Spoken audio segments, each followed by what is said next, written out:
Right. We are live. That's Captain Dean. Let's see. Scott doesn't have a face today. He's faceless. All right. So you guys got all the topics and stuff, and I'm gonna get into it talking about Chavo. What's his first name? I have it on my text messages. Scott. Hello, Scott. Hello, Scott. Now we lost his audio. Here we go again. Back to not There we being go. Imperial. You can't hear us?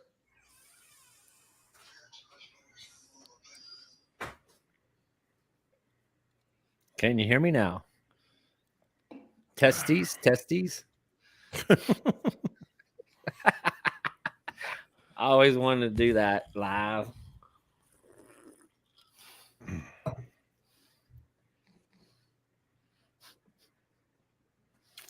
All right.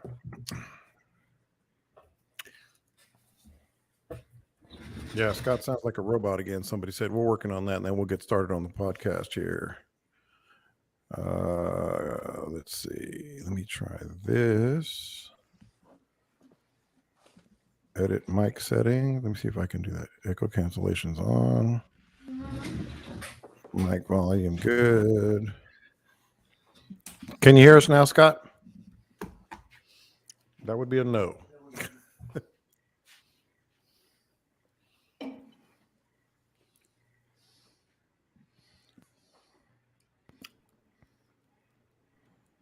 right.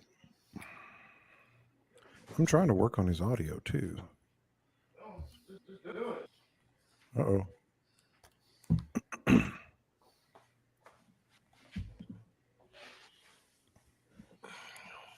Okay, he said he's going to shut down and try again. If you're on the live stream, we'll get started here in just a minute. We're just getting his audio and video working on. That Port O'Connor internet. Ain't no doubt. They need a taller antenna. So what happened with the cook-off? How many teams were there, the Gumbo cook-off? There were 15 teams. 2 international chefs were there Really? right next to me. Yeah, really amazing chefs, you know. Mm-hmm. And those guys didn't win or place either. So, Oh, wow. and it was really cool. The guys that took first place were some of my neighbors There here, he is. local Aransas Pass guys. Hey, you need to put that deer right behind How you. many points that have back there? It looks like 10. Yeah, put your head right in front of that deer where those antlers on your head. Oh my gosh. That's a good one. Scott's got that working on my house tan working. Yeah. He looked like Grizzly Adams, like he'd been in the jungle for a while. Yeah, he's letting his beard grow a little bit. I trimmed it yesterday, man. Well, trim, air quotes. You need that plugged in? All right, I guess we're good then. We'll go ahead and start. Here Hang we on. go. Hey, Hang on. Camille. Hi. Hi. How are you? You need to set in for Scott one week. That would be entertaining. I guarantee you the internet will work.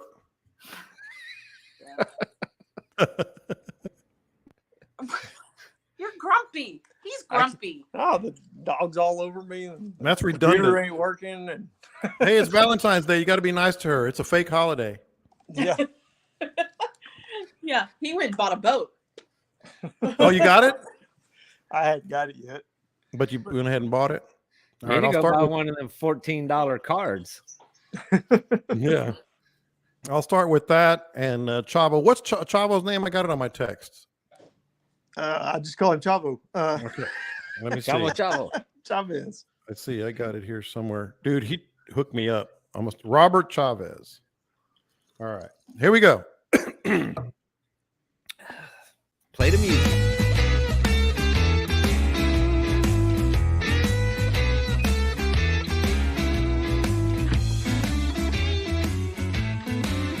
What that music means? It means it's time for the Bite Me podcast. Welcome in to what's already stacking up to be a spirited and good Bite Me podcast today. I'm John Lopez. Captain Scott Knoll is on the other side, and so is Captain Dean Thomas, the Gumbo King, is what we call him. Just today, we'll call him that. If you're on the live stream, we appreciate it. We're going to answer your questions. I got one question right out of the chute that I'll answer, but we'll start with something else. And of course, as always, don't forget to sign up at anywhere you get a podcast. You can subscribe, and that would be Spotify, Google, anywhere you get Google Podcasts, iTunes. iTunes is really, really, I'm telling you what, unscientific survey. When I look at some of the numbers, like 70% of our listeners are on iPhones, and I kind of feel sorry for them because I'm an Android guy and I love it. But that's all right. We're not going to talk about that. And we got some great topics today, as always. Listen, there's a couple of things that are kind of old school that we're going to talk about, like double drops. Captain Dean's going to give us the rundown on the lower coast. He's been out. I've been watching his videos. We'll talk about that as well. What's happening this week and moving forward on the lower coast. We talk about lures and colors. It's a common question we get. There's a little different twist on it today that we got from a listener question. And of course, live listener questions here on the live broadcast from our listeners, such as this one. And I'm gonna start here, and then we got a lot to cover as we get into the podcast. John, have you ever fished with any NBA, NFL, or MLB players? I have, and I got one rule on my boat. Everything's off the record. Everything is off the record on the boat. And I fished with, who was the last one I fished with? It was probably, I guess it was, what's that? Where was it? I'm trying to think where I went fishing. Anyway, I've fished with some basketball players over the years. I fished with Biggio. I fished with all kinds of athletes here and there. It's really just one of those things. They're just like us. They love to fish. Shane Leckler is who I was thinking of, and it slipped my mind. He is a terrific fisherman. He's been on the podcast. I've interviewed him for the podcast. His brother is a former guide. I think he's still guiding again now after he traveled around the world, sailing and such. It's always fun. I got a trip booked with Gary Kubiak, former Texans coach, that's coming up probably in March. I'm going to take him March or April. And Dean, I think I'm going to take him down to your neck of the woods. I might drag my boat, or we might bug you to hop on your boat. But he is a huge, huge fisherman and a really good fisherman.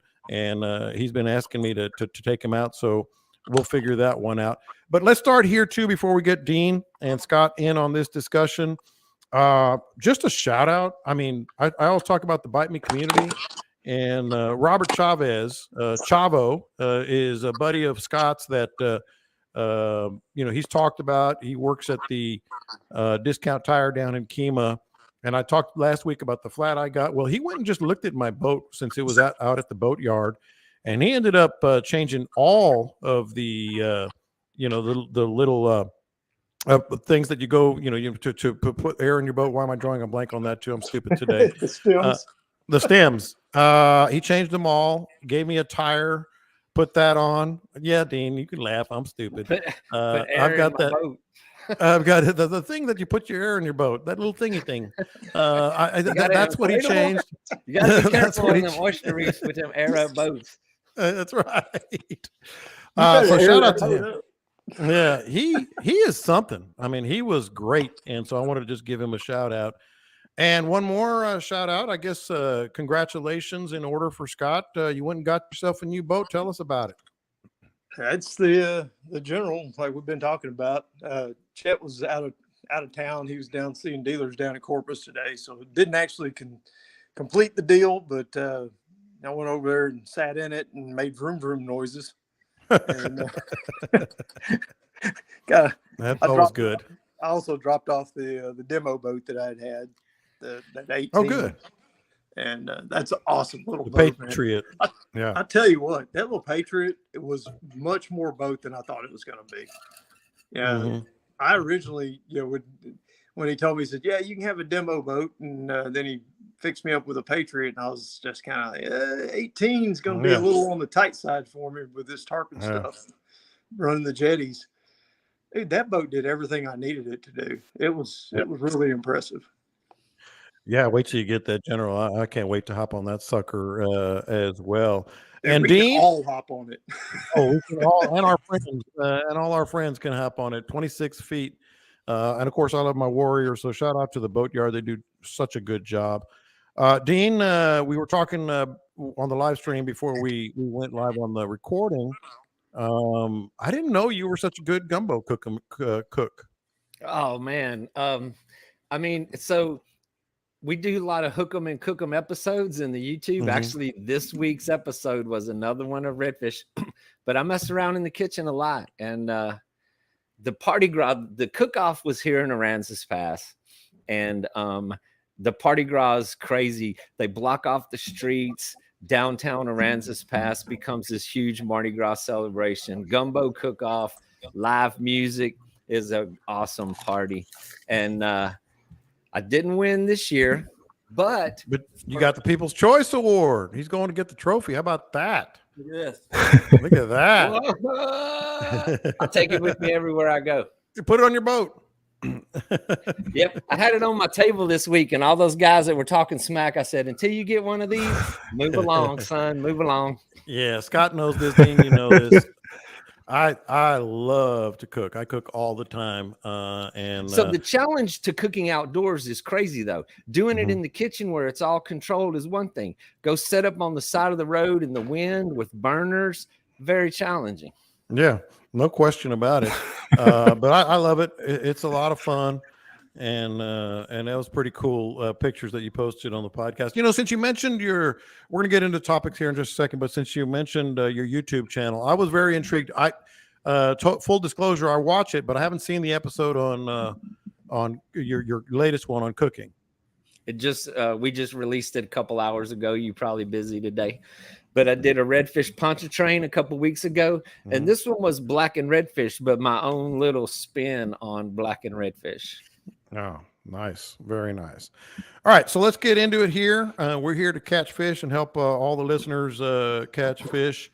And Captain Dean, I'm going to start with you again right here because we have so many people in the San Antonio area and down on the lower coast that, you know, Scott and I often talk about from mid coast up to the upper coast. And, you know, we've piddled around down on the lower coast, but you're there every day. What's it been looking like lately? And more precisely, you know, what's it gonna look like? We'll get to what would Scott do, what would Dean do at the end of the show, but I'm talking about just in the next week or two. What are you looking at?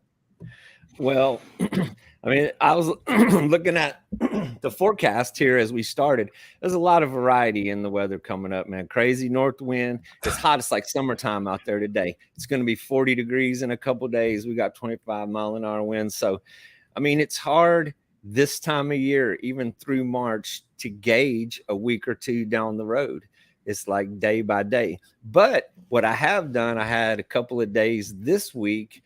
We went Sunday after the cook-off. And so to just tell you how confusing it can be, we went out there. Tide is ultra low, man. It dropped like somebody took the cork out of the bay. And I went straight to the drop-offs to the flats, the edges where I was going to go 5 or 6 feet, hit the drop-offs, spend some time there. Nothing, zero. So I went and I started pushing my boat.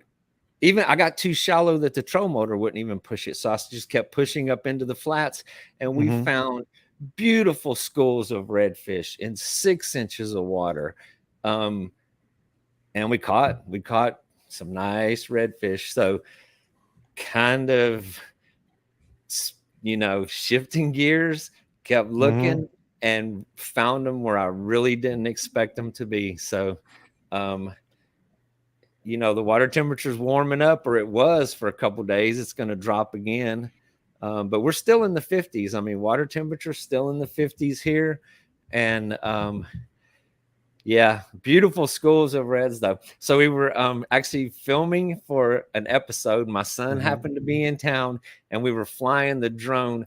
Got some amazing drone footage of schools of redfish in 6 inches of water. Crystal clear, zero wind. Amazing what we could see. You know, you mentioned you found them where you didn't expect them, and my mind immediately went to does that mean that you think it's kind of turning into a spring pattern already? I wouldn't go that far just Don't yet. call it I a. mean, I know. Let's Here- call it a so Monday pattern. Yeah, This is a a Monday Monday pattern. pattern. By Thursday, Sunday, it'll be a Monday. different pattern. Scott, you know the pipeline cut over there where me and you paddled up in that cut one day and that dead end where all those fish were stacked up? That Yep. cut has stilted in. It's not as defined as it used to be. It's really hard to find now. That is where I pushed my boat in there and I went as far as the troll motor could, and then I pushed over a sandbar, and then it dropped down to about 1 foot of water beyond that. And surrounding this area is ultra shallow water, and it's just an indention in the flats. Mhm. And that's where they were. You know, Scott, I mentioned, you know, is it an early spring pattern? Here we are mid-February. I still think we might get another relatively hard freeze. Do you? We usually do. I mean, Yeah. it almost always have one right around the fishing show. There's all. Yeah. It seems like it happens every year. There's one right a week or two before or during the fishing show. Usually when we're Yeah. loading in, when we're setting up. Definitely not out of the woods on that one. I don't think it'll be a hard freeze, you know, where it's Multiple days or whatever. yeah, but there's going to be some more cold weather. Mm-hmm. So that's why, you know, you guys are hesitant, Dean. I mean, it might be, and the water temperature also is low. I even fished on some of the deeper flats with really muddy bottom, Mm-hmm. where I would have expected a few fish to be. I went out Monday in the morning, long drifts, gave it a good long time just to see if I could prove that they were there. Nothing. So I came in, had a nice long lunch break, and so we're on the third quarter of the moon. I said, I'm going to go. I just wanted to go out in the evening just to see if it Mhm. changed, if sometime, and drifted those same flats and caught a few small speckled trout, but no redfish. So, Mhm. yeah, I mean, this is a very challenging time of year. Late winter, early spring. It's hot one day, it's cold. And I think that, you know, we talk about the moon phase and how it affects it. I think the moon phase at this time of year is more critical. Mm-hmm. In the summer, you know, everything is more consistent, but the third quarter, flat tides, it's just been tough for a couple of days. But all that being said, you give it 3 or 4 days, we're sneaking up on the new moon, the tide starts to shift again, the wind changes directions, and then you find yourself with a whole nother game.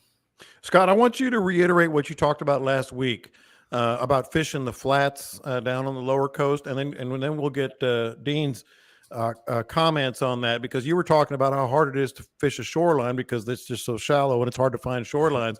If you can kind of talk about that, and Dean, I know we fish edges of islands and stuff when I'm down there with you, but then your response to the whole shoreline point. Go ahead, Scott.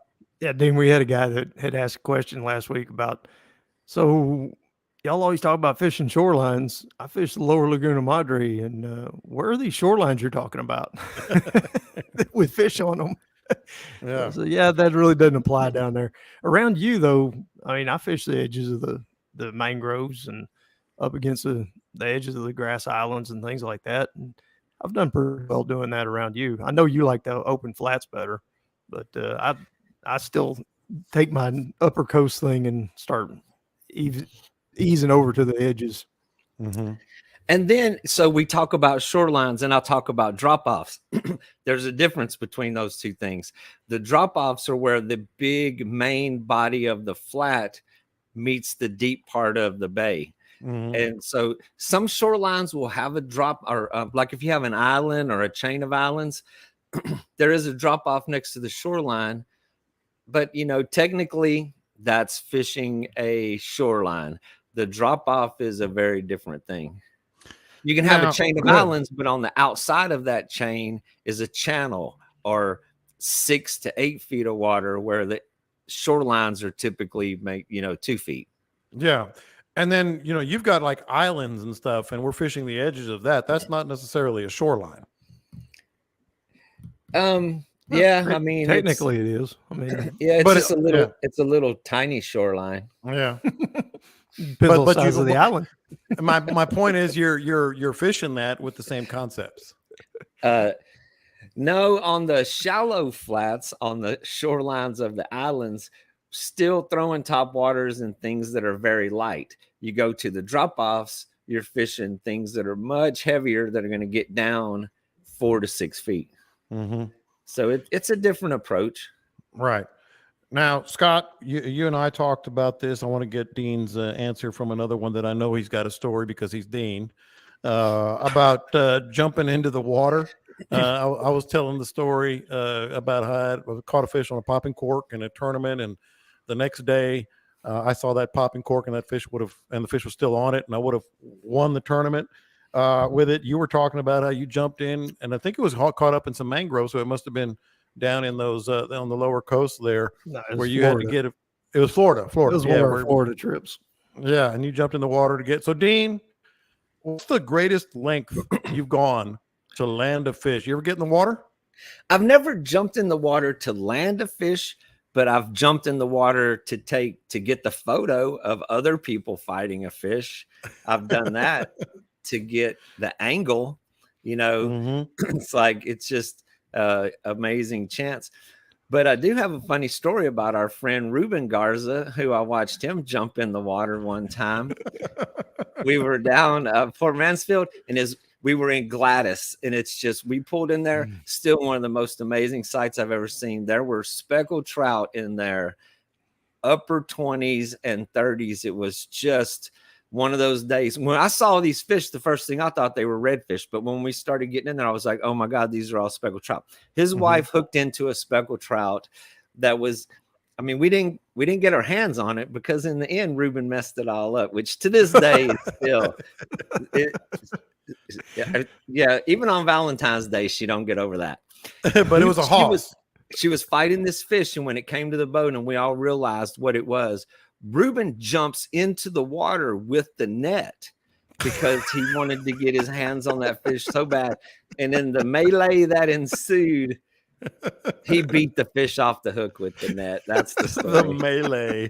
So I have witnessed it, but I haven't never done it. Why did he myself. jump in the water? And It was just the battle And I was don't so think- fierce that once the fish got close to the boat, he lost control of all his senses and Lost control of his there- senses. he doesn't ever really have much control of Yeah. his senses. But I don't He think went off John's the met. I don't think John's met Ruben yet. Ruben, the funniest part of it, the whole thing that's got me laughing so hard is Ruben's built like a bowling ball. I mean, he's as wide as he is tall. To picture him jumping in the water with a net. oh yeah, and it was mud. It wasn't hard sand gonna either. say, I mean, it Gladys- was, Yeah, Gladys is all Yeah. mud. I mean, that's Yeah. a muddy, So, muddy and place. we'll be up there at the fishing show. I will introduce you, and we will revisit that story. Yeah, we will. You're darn right we will, because that's one worth revisiting. His nickname for a long time was Mud Dauber because we were kayaking in the back of Greens and he fell out of his kayak while he was messing around doing something and he got mud on him. Well, then the mud just migrated to everything. I mean, it was that slick, nasty mud, and it was on everything in the whole entire kayak, his rods, his reels, his shirt, his hat, everywhere. So I just started calling him Mud Dauber. It's been a while since I fished with Ruben, but we could do a whole show on Ruben stories. Yeah, and we got speaking of new nicknames, old Dusty, Captain Caleb is listening, and he said Ruben Garza definitely is a jumper. He's a jumper, but he don't jump high though. It's not a lot of vertical lift. Not a lot of Sorry, vertical lift. Ruben. Sorry, man. We'll get into more questions from the live listeners here, but here's one that fits with this right now. Dean from Foster says, how are the mangroves looking down there after the cold weather and everything else? Dead and deader. Really? So I took I met these guys at a Flatsworthy meeting, a couple scientists from the Texas A&M Corpus Christi. I actually took them out for a boat ride about a couple weeks ago. really interesting dudes, PhDs in botany and really smart guys. But I took them on a tour to show them all the dead mangroves, and they were looking for areas for mangrove restoration. So they're in horrible shape. It's a very slow growing plant. There are some places they're coming back, other places they're absolutely not coming back, devoid of life. So it's a work in progress, but it looks pretty bad right now. So what were their conclusion? I'm sure our listeners are curious. There was a lot of inconclusive ideas about this. So some places where they were completely exposed to the north wind that you would have think would have been harsher, they're growing back. But it depends on how strong the roots were in an area that they're coming back from the roots. So they haven't had anything bloom or put out any seeds. They're certainly not spreading from their seeds yet. So areas where the roots survive, just like stuff in your yard, when it dies back and it grows back from the ground, it's taking place in some areas. It's coming up from the bottom. So one of the challenges here is that they're in the areas that the mangroves have spread naturally through the roots underground, they spread into water. So to establish new mangroves, there has to be dirt. There has to be an area for the roots to take hold. So a lot of the places that we looked at, it's very hard to establish them because there's nothing there to plant them in, and they have to be planted above the water line so that, you know, the tide doesn't submerge. So a very challenging prospect and long-term goals to get those back. Well, Scott, did you have something? Yeah, mine around here, I've been watching them. We do have lines of them growing, like you said, on the north shorelines, but they're like 3 or 4 feet in where the soil starts. I think that was seeds. I think the seeds didn't freeze, and I think that they're all coming back from seed because they're all the same size everywhere up and down through there. And this year I did see a bunch of them start blooming. Had a lot of those little white mangrove butterflies flitting around, and then I started seeing a few seeds, just a handful of seeds started popping up. So it's better. You know, it's better than I thought it would be, honestly. I expected it to be years and years, but I mean, I've got some 1.5 to 2 foot tall mangroves starting to grow up in some places way in the back. I mean, well, Dean, I didn't really mean. I mean, this is how the podcast goes. I mean, we get on a topic and we start digging in. I didn't mean to stay this long on the lower coast and all that, but it's really entertaining and it's really good information. So I want to. We have so many listeners. You know, the footprint of this podcast. You know, thankfully to all our listeners is really broad. I want you to talk about something that we've mentioned on here a couple of times, and maybe more people. You'd be surprised. You know, one person does it, then they tell some people, then they listen to the podcast, and more people start doing it. Your, lack of a better term, mangrove farm system or whatever. You know, your regeneration. Tell us, like let's dig in, like, because I was fascinated. I think it's one of the most impressive things you do, of all the impressive things you do. How that works, how long the thing takes, because I just was rudimentary in my description of it. So I had like it's probably close to 10-year project now that was completely wiped out by the freeze. I brought some. So the red mangrove seed, it's actually a propagule. It's a seed is something that drops out and it grows. A propagule is a compartment that carries the seed. And so that's why it's able to float across the ocean and then when it finds something favorable. So when I was in Florida and I had friends that traveled to Florida, they brought me these bags of propagules back, or I would harvest some myself, or I found other red mangroves growing out here in the bay, and I harvested some of those and brought them to the house. And where the air conditioner runs out, I put like a tub there to catch the water. And I brought some shells and sand from the bay, and I would grow them until they got a nice root system. And then I had been spreading them all over. And one of the best places, there's a kayak launch over here by the Aquatic Center in Aransas Pass, had some beautiful mangroves that had been growing for years that were starting to spread out roots and multiply. And it was a sad day, man, but they got coated with ice. Those are all gone. But at this stage, I'm going to try again. I have a whole bunch of them in buckets out here that are growing, And as soon as it gets warm enough, I'm going to start spreading them out again. And Scott, I know you're equally as impressed. My thing with this is, and I just want to get your thoughts, Scott, is the more people that say, you know what, I'm going to start doing that myself. You'd be surprised, man, how much it'll help. That's how the CCA started. You know, there's a couple of guys just saying, you know what, let's do this. So Scott, I know this is kind of your cup of tea as well. Yep, I've got one of the original red mangroves. I kept it in the house during the freeze 2 years ago, and it's probably 3 feet tall or so. I was about to plant it next to my pond this year. Dean and I had talked about it. I said, "Man, I'm just gonna put it out here next to my pond, see what happens." And then it got towards the winter, and I didn't do it. Glad I didn't. It would have froze this year, but I saved it from this past that freeze at Christmas, and so this spring I think I'm gonna go ahead and plant it out there on the edge of my pond and see what happens.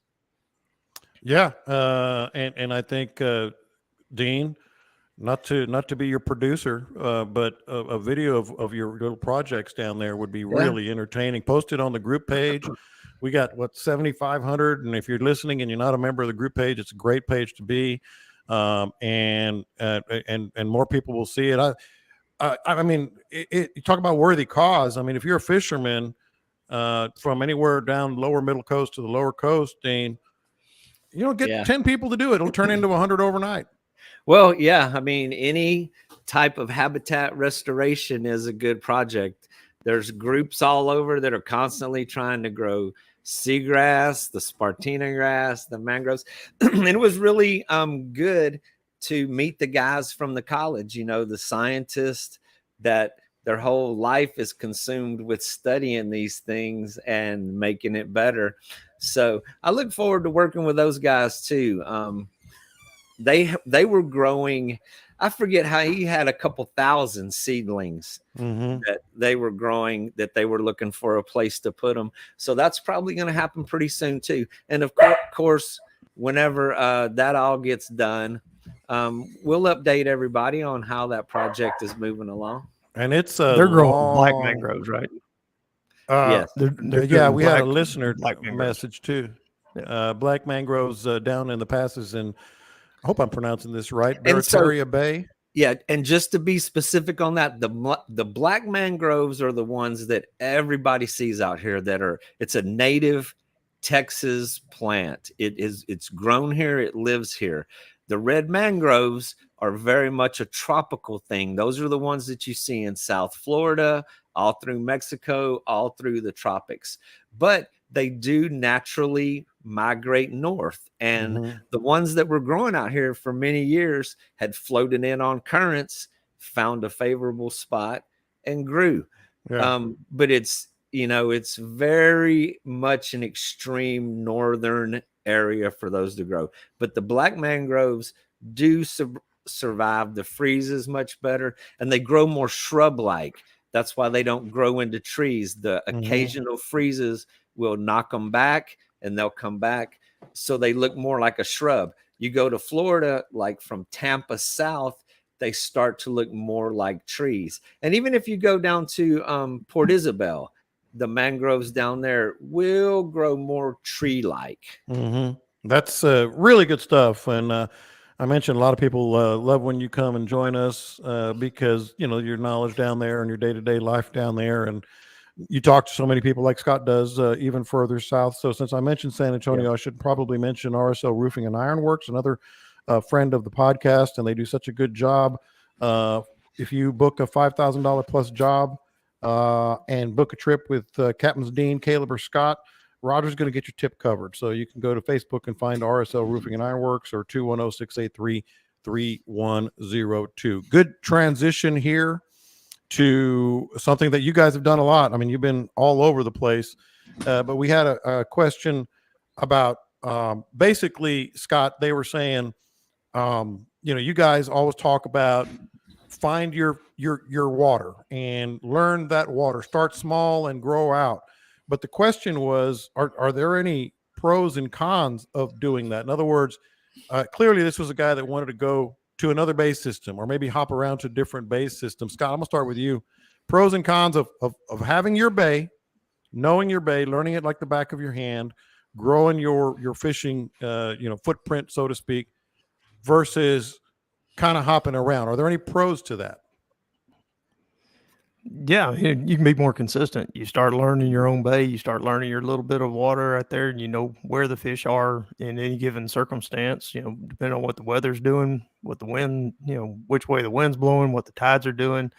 You start learning more and more about it. The smaller area you're in, the more thoroughly you can learn it. The downside to that is it gets a little boring sometimes. Going to the same place every day, and doing the same thing all the time. And I went through a long period there where I fished everywhere.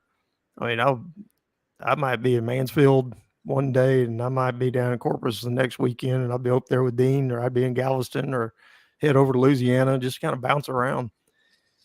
You have to have a different attitude about it when you're doing that, in that you're exploring and you're going to get skunked. I mean, it's going to happen to you, because you don't know the bay. You don't know exactly what's going on, but you can take a lot of what you know and apply it to the new place as well. And just, start using what you use at home and try to find places that look the same and are kind of similar, and you'll still catch fish. That's how we do it in tournaments. Dean and I did it over in Florida a lot. Just go over there and just start working it, start trying to learn something new. That can be a lot of fun. It can be. And Dean, my mind went here when I talked about it. I've tended to spend several years in one place, and then moved to another bay. As you know, I grew up fishing down in your area, Aransas Pass, but not on a boat. So I still need to learn that bay. I know where to fish, shorelines and, beach access roads and Naval Air Station and all that. But once I got a boat, I spent a lot of time in Matagorda, East Matagorda and Matagorda. Then a lot of time a few years later in Trinity Bay. I fished Trinity Bay really, really well, learned it a lot. And then I moved to Sabine. So I was going up the coast, spent about 5 or 6 years there. And now I'm back down to East Matagorda. But whenever I visit other bays and I've dragged my boat, let's say down to Rockport, as we do every 4th of July, and I fish Copano and all that, here's where my mind went. I tend to like learn and experience different tactics, different techniques, different baits for different systems by watching other guys, watching yourself, watching other guys I'm fishing with, seeing what on people. So I think that the benefit, Scott was talking about the pros and cons. One of my pros of trying other bays is you learn a lot about what different areas can offer you in terms of tactics, and then maybe translate those to your home bay.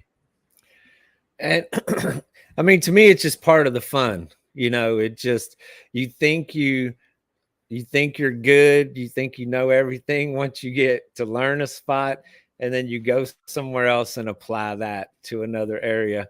But exploring and going to those places, to me, it's just always fun. The chips are going to fall where they may, whether you catch fish or not. But I mean, it does make you a more well-rounded fisherman. It makes you learn more, try more, expand your horizons a little bit. And I mean, it all comes back just leg work. I mean, it's like when Scott said, we went to Florida with a paper map in our hand, and just from pure effort, you cover more area, you spend more hours out there, and you just, you catch a fish in one area and you're like, well, why was that fish here? And you try to apply that to the next fish. But to me, when I go to other areas, it's just the excitement of going somewhere, exploring, and just being a part of that. How do you feel about Galveston? Man, I don't want to hurt anybody's fun. I don't want to hurt anybody's feelings. I grew up. I spent, from a little baby next to my daddy fishing until I was, 18 years old fishing over there, and I don't get too excited about going there anymore. Well, you got to explain. You got to tell us. We would fish. We'd be fishing tournaments, and all I would listen to the whole entire time is, how in the hell do you fish this damn mud hole? How do you fish this mud hole? This ain't nothing but a Can't mud see hole. you can't see the fish. What are you supposed to see over there? But see, that's kind of what I'm talking about. You can learn different things and tactics. It was and 3 days of approaches. Well, 3 days of listening are- to Dean bitch about it. and so, yes, fishing next to Scott when we were up there, I applied his tactics, and then that's really started producing some fish. But it is it's a marsh. It is Galveston, and even most of Matagorda, or north of Galveston, all of Texas north of Galveston is very different than Matagorda south in Texas. So it's just like when earlier in the show, Scott was talking about how I fish the open flats, the wide open grass beds, never near a shoreline. But around Galveston, the little fish, that was the way I used to describe that, was there's no grass, there's no structure on the bottom. Every bait fish or anything that's small, if it moves away from the shoreline, it is vulnerable. It is at risk to get eaten. The cover, the safety for the bait fish is up against the shoreline, and you just expect the predators to be in those areas. So yeah, it's critical to fish those shorelines in a marshy area that doesn't have a lot of structure on the bottom. If you have things in the bottom, like the seagrass of South Texas, those fish are going to expand that range. And it is very different than that part of the world. It's I'll give you two versus mud. I'll give you 2 examples, Scott. And you know one of these, and I always forget the name of it. I see it. I know I buy it when I see it. The soft top water that you throw that you recommended to me. What's it called? The DOA PT7. The PT7. We were fishing in our water, but Dean was with us and he threw that, and I liked the way it looked. He caught at least a couple of redfish with it, so I put some of those in my box, and now I use them regularly. And then I've been going for about the last 10 years as a family. We go to Rockport, Copano Bay every year, and watching people, and especially Dean, because he does this a lot, the Spook Junior as opposed to the big top waters that I always throw. I went and bought about a dozen of those one day, just so I could have them and translate that, Dean, to East Matagorda Bay. And I know everybody has their favorite baits. I love to throw top waters, but I never really threw the Spook Junior too much until I started going to Rockport, Copano, and fishing with you. So that's something that you can learn. That's a definite pro from fishing other places. Well, big top dogs, very crazy colors, black with gold is real, a big giant lure that makes a lot of noise works very well in the very dirty water. In the crystal clear water, those big lures that make a lot of noise will actually scare fish away on some days. Mm-hmm. So, I mean, it makes a big difference. So even in the muddy water, the spinner baits and things that I don't know if they're still as popular as they used to be, but they were really, they were spoke of a lot in the past. So things that pump a lot of vibration, a lot of noise in the water are much more likely to get bit up there. And Scott, he was reading my mind, because I throw that smaller top water and the PT7 when the water's a little clearer and a little calmer. So those are things that you can learn from by going to different bays. Yeah, fishing different places. Also, you can take your home stuff and go to a completely different bay, and all the locals are used to doing it one way, and you show up and do something totally different, and you start catching fish sometimes. We did that in Florida several times, going over there and throwing what we throw here, just doing the same thing, and everybody's looking at us like we're crazy. That ain't gonna work over here, and we're catching fish. Yeah. Well, it's also could be a new bait, something that fish don't see a lot. I think people just get in the rut of, this is what works. This is what works in our area, and that's all we're going to fish with. And since Joe's fishing with that and Bill's fishing with that, I'm going to fish with that. Well, it's not necessarily always true. Uh, one when I was writing my book on kayak fishing, we ended up going way up north. There was one paved road between us and the Arctic Circle. We were on a lake up there in the middle of nowhere, and we were supposed to go walleye fishing. And they all told me about all these little jigs and all these things I had to get and all these things I needed. And I tried them. Yeah, I got them, and we were catching fish here and there. I pulled out some of my DOA paddle tails and a regular jig head and just started working it along the bottom, and I hammered them. I mean, absolutely tore up the walleye. And these guys That's are all awesome. paddling over to me in their kayaks. Hey, man, what are you throwing? What are you doing? That's awesome. Little DOA 3-inch paddle tail. That's all I'm throwing. Yeah, no And- question about it. Hey guys, let's address this question. I wasn't sure how to answer it on the comments, but we have the question up there about the resident tarpon or snook population. Yeah, I was going to get to that. I was going to get to that next. Okay. So I'm I glad. didn't I'm wanna, glad you brought that up. No, I no, didn't no, wanna no, no. glaze over that, but That's from Foster. Are there any resident tarpon or snook population along the Texas coast, or do they migrate through? Scott, I got to start with you on this one, man. They migrate. The tarpon migrate up from south, and our tarpon come from Mexico. The adults. We do have juveniles here. Juveniles are anything under about 4 feet, and they typically up to about 8 years old to get to 4 feet. And wherever they're born is where they stay. And so we have a bunch of juvenile tarpon all up and down the coast. I've seen them in Galveston. I had several places in Galveston that I used to go and kind of look at them. And they're hard. Those little juveniles are hard to catch, at times. But sand pits, bayous, places like that have some freshwater inflow to them seem to hold more of the baby tarpon. But they will stick around up until, like I said, about 8. It varies in different parts of the country, and there's not a lot of science on tarpon. They're still studying them, still trying to figure them out. But they say between 8 and 10 years old and 4 to 4.5 feet is when they become mature, and that's when they start migrating. They join up with the migrations. What about you, Dean? Snook, on the other hand, they're local. They don't migrate at all. And so excuse me there. The same thing. I mean, we have juvenile tarpon that live here, channels and cuts and little nooks and crannies.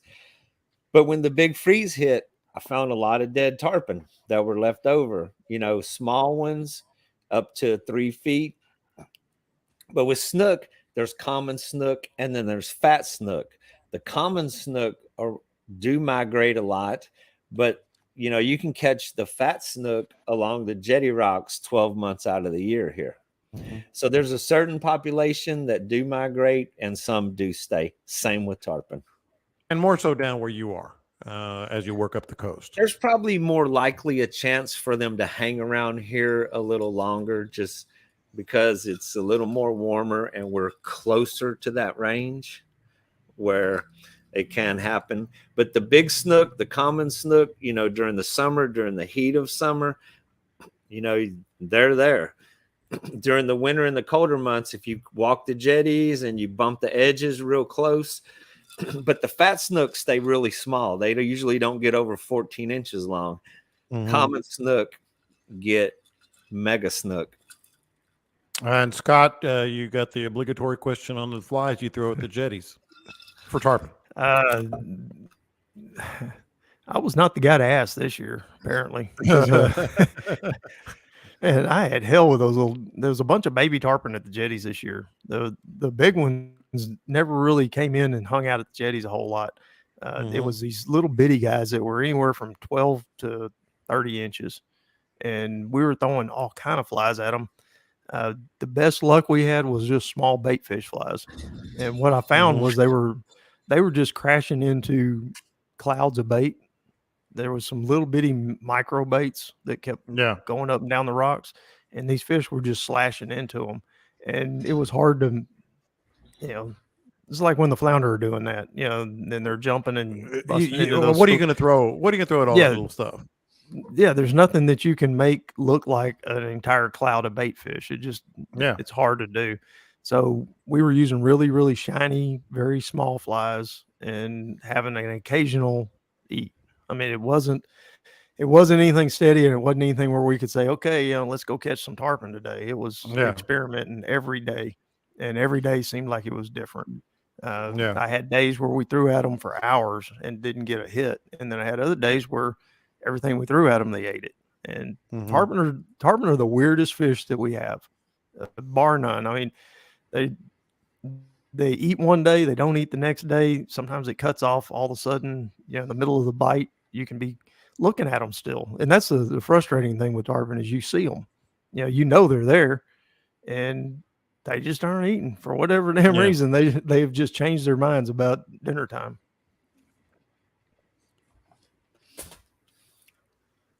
All right, so this is another the topics today are just flowing right into each other, and this works with everything we talked about with the lower coast and pros and cons of fishing different bay systems.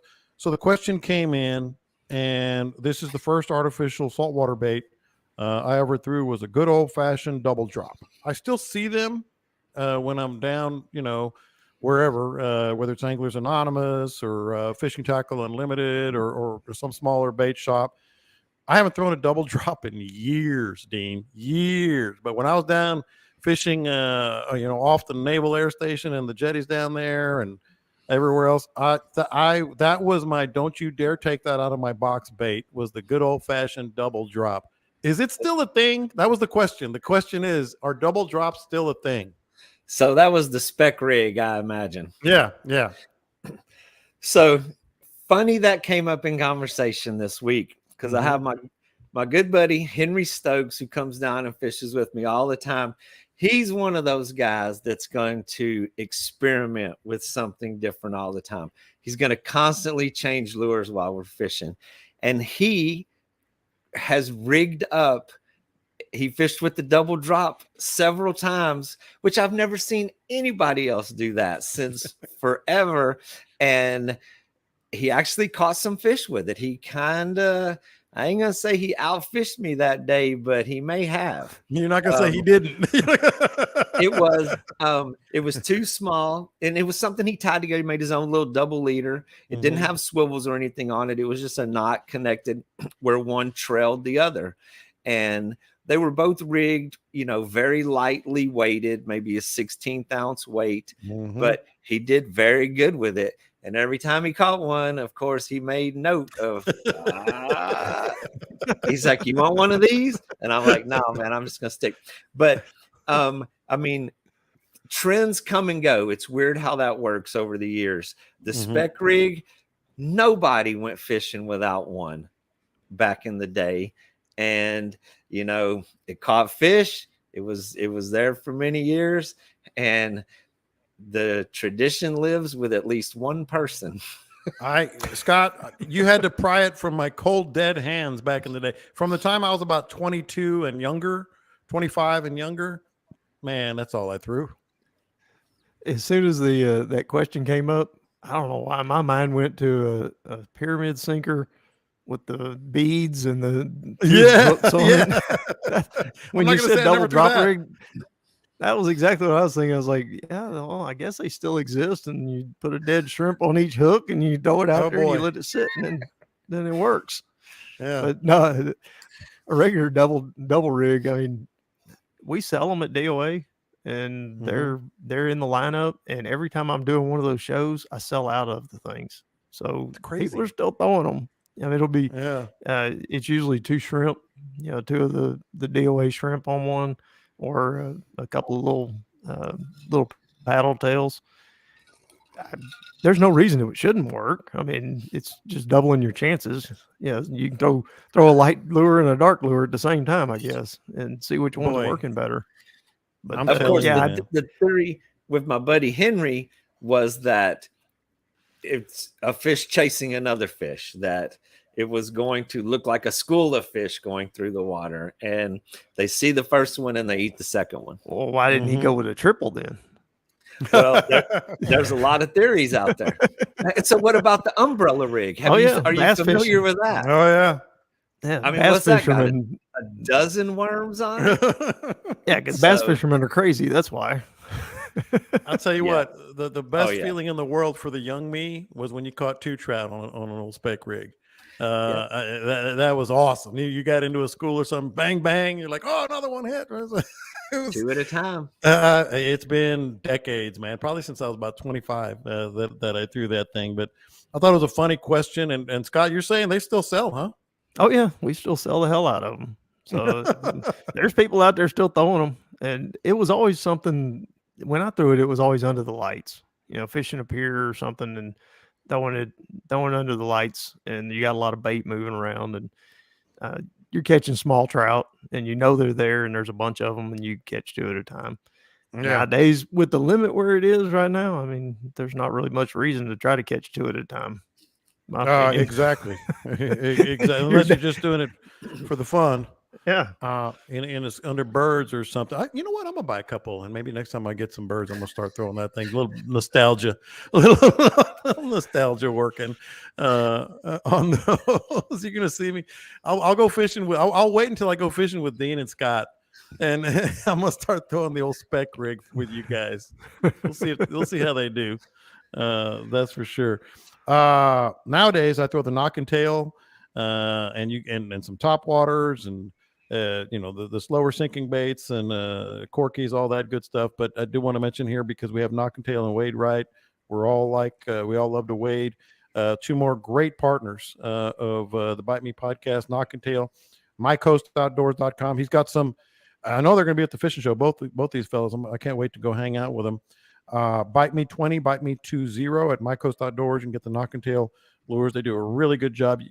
Scott just mentioned DOA. What is yours, Dean? What is your favorite soft plastic worm, if you will? K Wigglers. K Wigglers. I knew it and I couldn't remember it.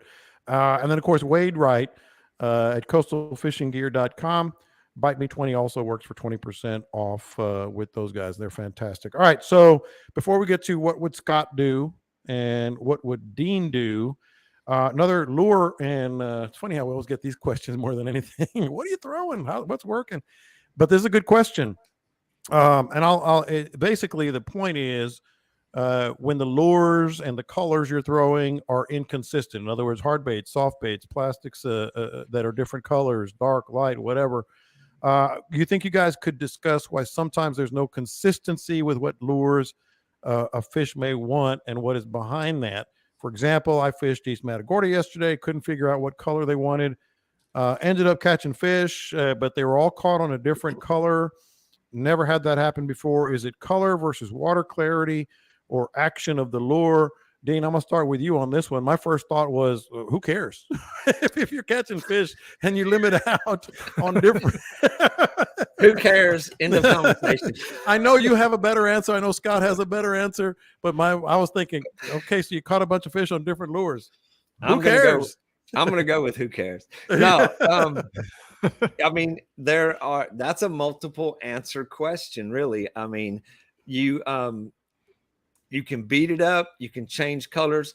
There's a lot of days, though, I think they're very specific to how you work it, whether you're slow rolling it on the bottom, twitching it with a little vigorous activity, and then let it settle down, steady swimming it, popping it up near the surface.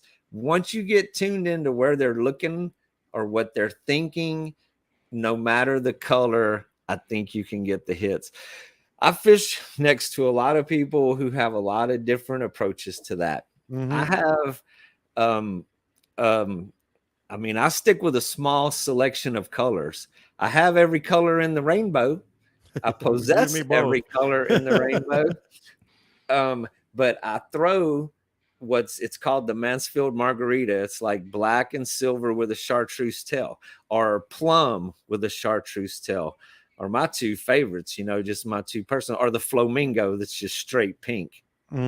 But I always feel like it's technique over color, the motion of the lure. How you wiggle your worm. Once I get tuned into that rhythm, I always feel like I can duplicate it with any color by the way I shake it.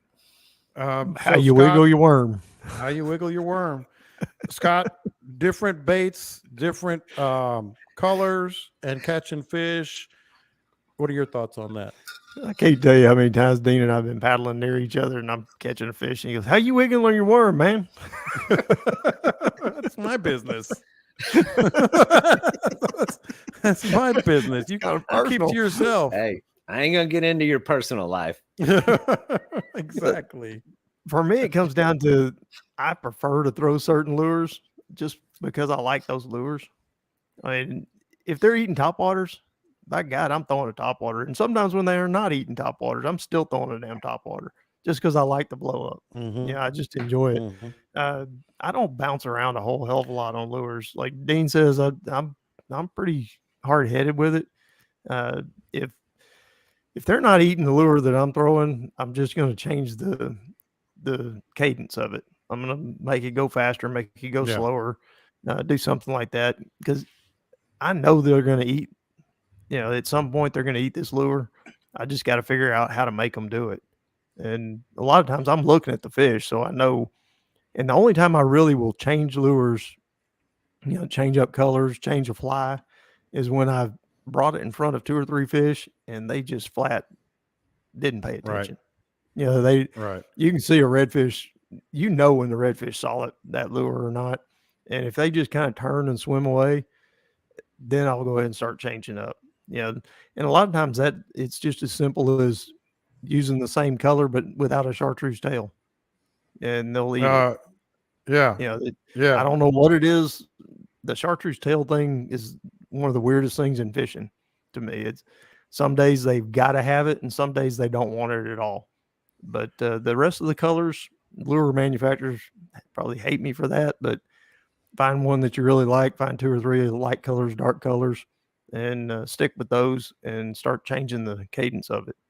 Now, Dean, there is this aspect, and I fall victim to it, and you may think I'm a big dummy, but we all get greedy, and I've done this a million times. I'm like you guys. I really don't change very often. I have my favorites. I go with them. I like to experiment here and there when I'm catching fish just to see what these other colors or these other baits are doing. But then there's this scenario. So I've maybe caught 2 trout on 2 drifts or waiting, 2 miles, and I catch 2 fish or whatever. And I'm like, I bet you I can catch more if I change this color. You kind of get greedy, like you're catching fish, but you're like, it has a chartreuse tail. Maybe if I do one without the chartreuse, maybe if I go a little darker, a little lighter. Is that a me problem?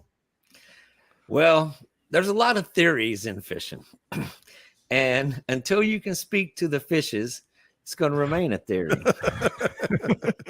But, practice makes perfect. But that's probably just a you thing. I mean, yeah. I've never. I get greedy. I've never. And so, I mean, you can see one day you switch colors and then it works. And then one day you switch it don't. None of this is etched in stone, which is why we possess all of these colors. Mm-hmm. And no matter how many times we sit here and tell everybody, however many people will listen, that we only use one color, they're not going to stop buying more. Fishermen love to buy stuff. It's part of thinking you can figure it out. I have 3 lifetime supplies of fishing gear, and I will go to Fishing Tackle Unlimited next month when I'm in Houston, and I will leave there with a bag full of stuff. So it's part of thinking you can figure it out. But what's interesting, I mean, I fish, with groups of people side by side a lot, and somebody is just going to be constantly changing colors to think that they can outsmart the fish. But, back to the original statement, once you get tuned into the rhythm and it's specific to your area, if you're up there in the muddy water, there's going to be dark colors that are going to be more likely to get bit. If you're in the clear water, natural stuff is going to be more likely. I think that the temperature, I mean, we kind of didn't talk about that much, but in the colder months, like right now, very slower presentations get bit more than vigorously popping that worm. But don't tell some people that. Boy, don't tell some people that because they don't change. Our guy, Pat Gardner, I fish with him, and that guy is a fishing machine, and he is work. really hammering. And I'm like, okay, Yeah. so I'll change it up too, I guess. To each his own, man. Yeah. Lately, though, especially here, it has been really slow, dragging the bottom, couple little twitches to make some noise. And then once it settles down, that's when it gets picked up. So, Boy, go ahead, Scott. One of the funniest is I'll be poling and we're seeing fish, they're around, and I've got a fly fisherman on the front that can't cast. He's not putting it anywhere near the fish, and he's behind them. He's 5 yards off to the side, and a redfish has a very small window right in front of him. That's his whole world. You got to get it within a foot or two of their face, and they'll turn around invariably. These guys they'll turn around and hey man, think I ought to change flies? I don't think. Well, first you got to try to get it in front of the fish. You think they don't like this fly? So I don't know. They haven't seen it yet.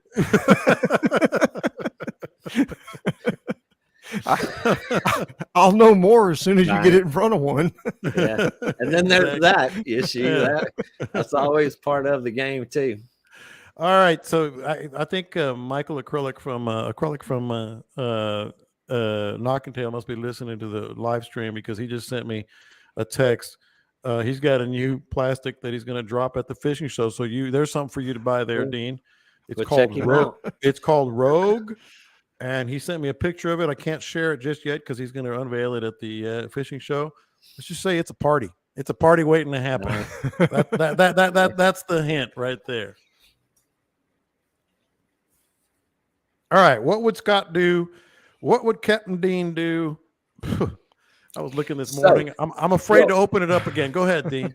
I have a boat ramp confessional that has please. to be. That's our favorite part. Yes. Before we wrap this up, this is a good one. So I mentioned a little bit, and it wasn't me. So I'm telling on somebody else, which is quite hilarious. His first name is all. Kevin Cook. Okay, well, that's not quite the concept I was going for, but old Kevin Cook, it's about to go down, Kevin. So first Kevin name Cook only, Kevin Cook. Is a friend of mine that I've known since 7th grade in junior high school. We grew up fishing together, and he's an amazing fisherman. He fishes the coast up around Houston, Galveston, kayak fishes, boat fishes, all of it. But he's the one I've been traveling with bass fishing, the tournament. He's a bass master extraordinaire. Got the Skeeter boat with $10,000 of electronics just in TV screens on this boat. It's crazy. The bass world has just amazed me, what I've learned in the last month or so. But so we're down there at the tournament. We're at Coletta Creek. It's the tournament day. We get up at the butt crack of dawn before I think it was midnight. And we get all the stuff in the boat, and we launch the boat, and we creeping out in the pitch black dark for like 30 minutes because you couldn't see nothing, even though we got $1 million worth of sonar on this thing.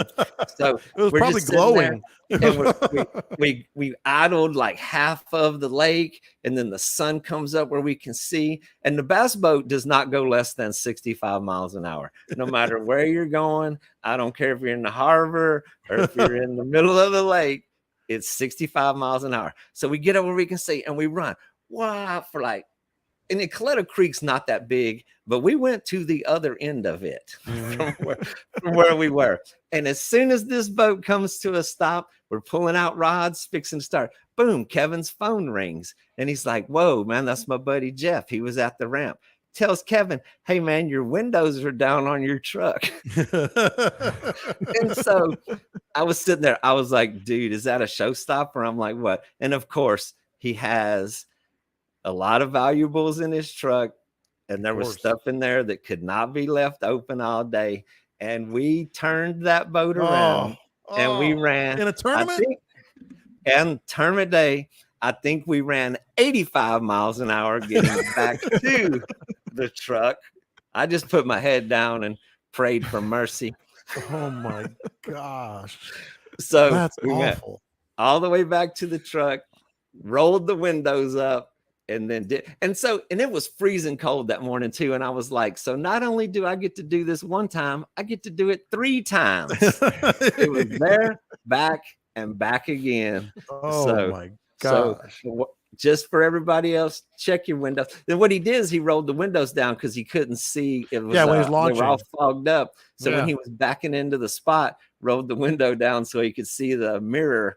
And then he forgot to roll the window up. I can't tell you how many times I've used an old shirt that I have in the boat, or I always forget to bring like a towel or paper towels or something because it's always got the dew on it or whatever.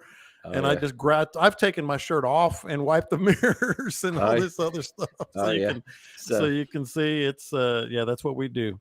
No matter how many times you did it, it still happens. And that's what so that's why people like the boat ramp confessional so much. This guy's a pro. I mean, and you and Scott, we fall on the sword, man. You swallow your pride. We've all done dumb stuff. I still don't think anybody can top mine, but oh well. I'll live with that. I left my windows down once in Florida. You left the door open. Oh my God. The door was open. Did you go back? We didn't know. We've never told that story on here. I don't know. Hey, there's no time limit. We can go a little long this week. Scott left his door open and his gun and badge was in the truck. Oh my man! I hope you don't get in trouble. He's retired. Yeah, he's fine. Oh yeah, I've been retired long time. that pension is direct deposit, man. But yes, true story, man. We came back and we looked and that truck was sitting there and I was like, whoa. Did we leave that door open? And right under, but the funny thing about it is when we sitting there and looked at it, he says any criminal or any suspicious behavior would walk up to that truck and go, this is a setup. There's no way this is real. Nobody would go near. It's a sting. It's a cop's car and badge. I mean, a gun and badge. But we walked away from that truck and left the door open with everything in there. Fished all day. We was a little excited about fishing. I guess. Yeah, hours. No, hours. We were gone for several hours. Yes. Gun and badge. That's why we like the boat ramp confessional. All right. So, what would Scott do? What would Dean do? Scott, I told you a little while ago. I looked at it this morning. I always look at it every morning on the way to work once I get there. And I just looked at it again. Man, it's coming from east, northeast, and it's coming every direction. From every southwest, and 39 miles an hour. I saw gusts on Friday. What would you do besides maybe work on your house? That's pretty much it. I wouldn't even want to work. I wouldn't even want to work on my house in 40-mile-an-hour winds. Hey, I'm working inside, man. That's right. I got it all dried in now. I'm just doing inside stuff.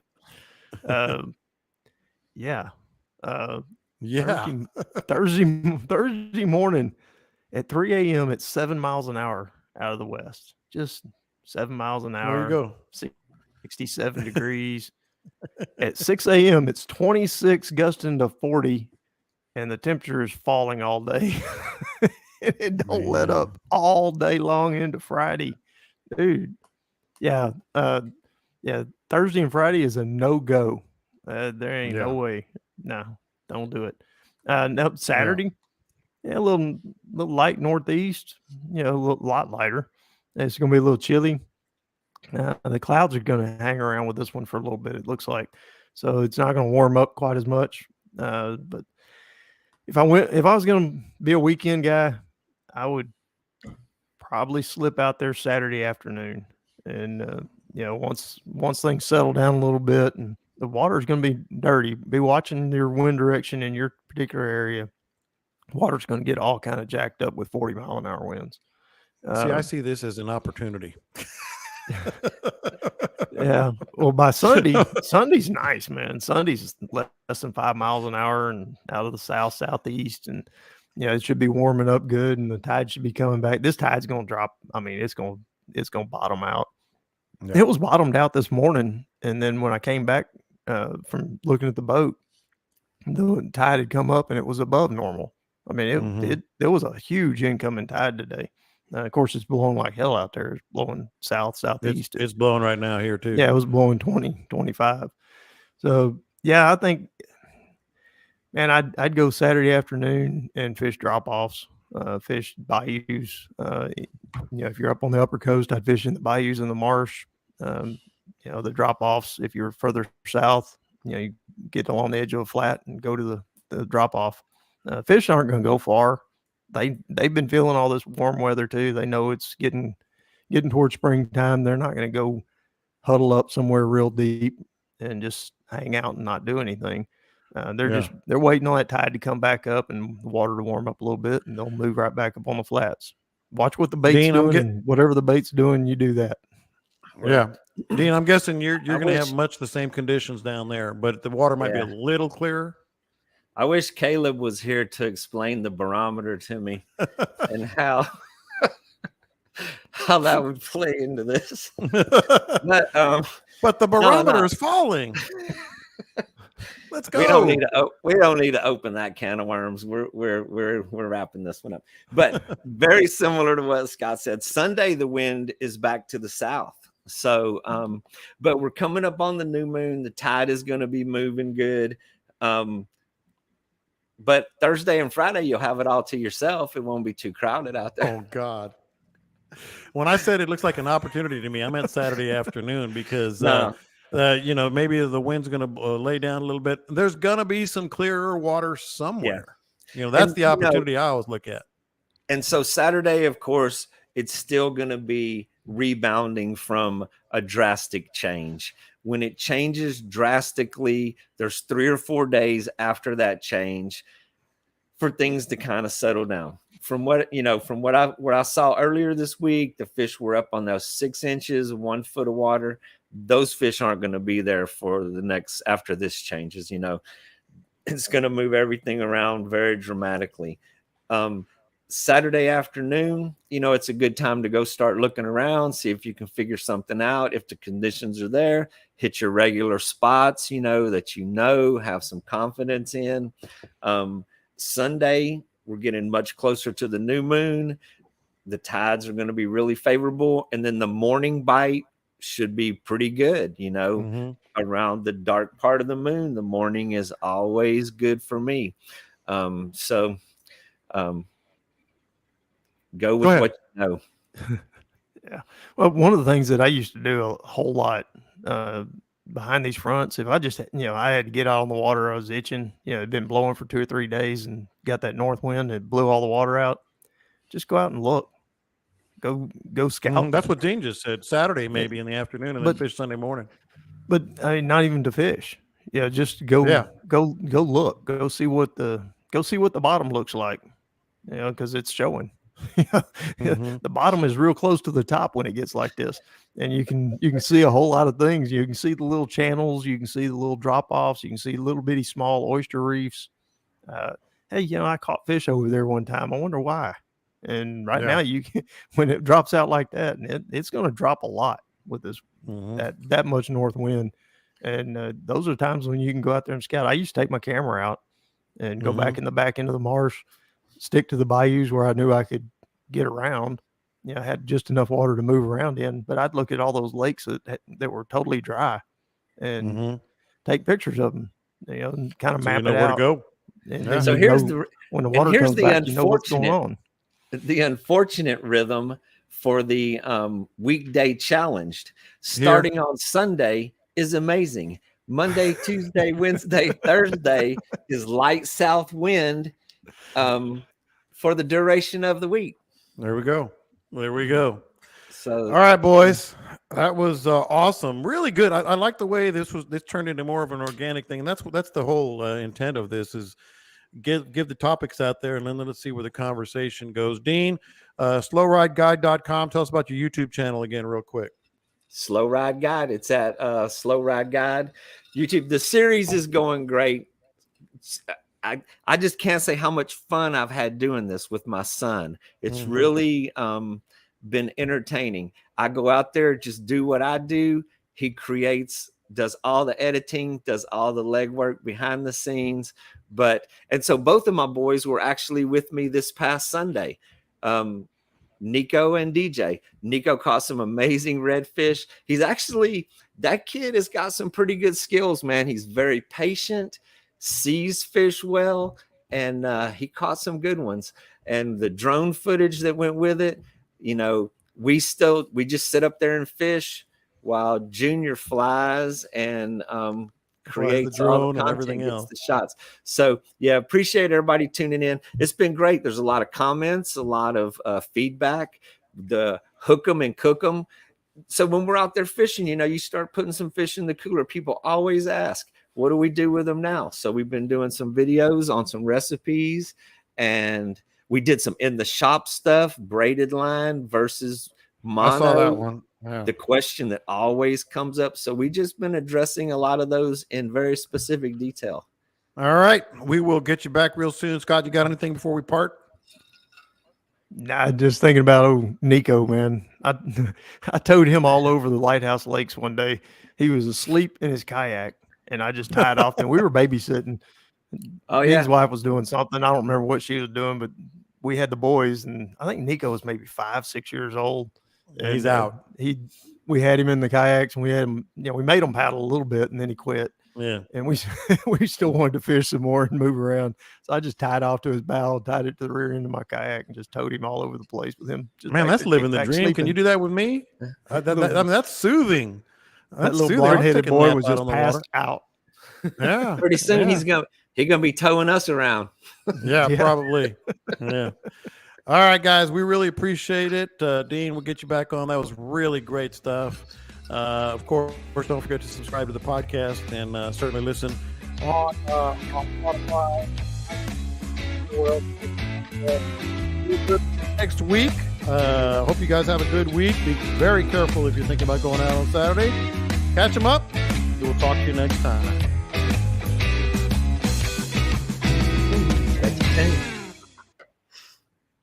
And there we go. All right, let me get off the live stream.